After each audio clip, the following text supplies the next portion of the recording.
Meaning of demigod. Demigod. Demigod. Demigod.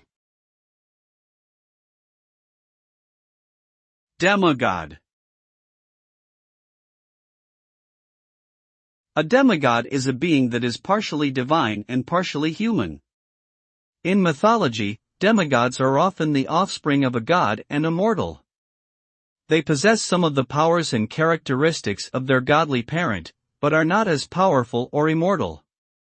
Demigods are often depicted as heroes who undertake great quests or battles and overcome seemingly insurmountable obstacles. In popular culture, demigods have been featured in various forms including books, movies, and video games. Overall, demigods represent a fascinating synthesis of divine and mortal nature.